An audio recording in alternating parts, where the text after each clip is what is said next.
श्वेता महार संग दिल्ली एनसीआर में पार्टी करेंगे नीलकमल सिंह, घूमेंगे जैगवार थार में। नया गाना मचा रहा धूम। नीलकमल सिंह का नया गाना दिल्ली एनसीआर ट्रेंड कर रहा है। सांग में नीलकमल सिंह पार्टी करने की बात कर रही हैं। वह श्वेता महार को अपने साथ चलने के लिए कह रही हैं।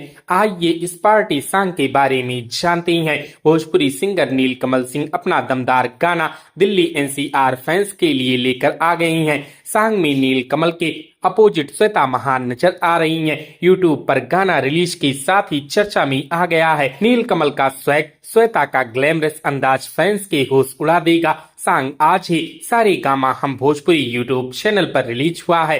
गाने की लाइन काफी मजेदार हैं। दिल्ली एनसीआर को नीलकमल सिंह ने गाया है और गाने को आशुतोष तिवारी ने लिखा है। म्यूजिक शुभम राज ने दिया है। गाने को कोरियोग्राफी विष्णु कुमार ने किया है। सांग के डायरेक्टर वेंकटेश महेश हैं। सांग में नीलकमल सिंह श्वेता महार से कह रही हैं कि रात भर जग कर वह पार्टी करेंगे और उन्हें उनके साथ आ जाना चाहिए। सिंगर कहती हैं कि वह दिल्ली एनसीआर में जैगवार में घूमेंगे। यूजर सांग पर कमेंट कर रहे हैं। एक मीडिया यूजर ने लिखा, भोजपुरी के बादशाह नीलकमल सिंह 100 मिलियन पार करना है। एक यूजर ने लिखा, नए साल में खूब बजेगा ये गाना। एक यूजर ने लिखा, पार्टी लायक गाना है। तो दोस्तों, क्या आपने नीलकमल सिंह के इस नए गाने को सुना है? हमें कमेंट करके जरूर बताएं। वीडियो अच्छी लगी हो तो वीडियो को लाइक करें, शेयर करें और इसी प्रकार की वीडियोस के लिए हमारे इस चैनल को सब्सक्राइब करें। हमारी इस वीडियो को देखने के लिए आपका धन्यवाद।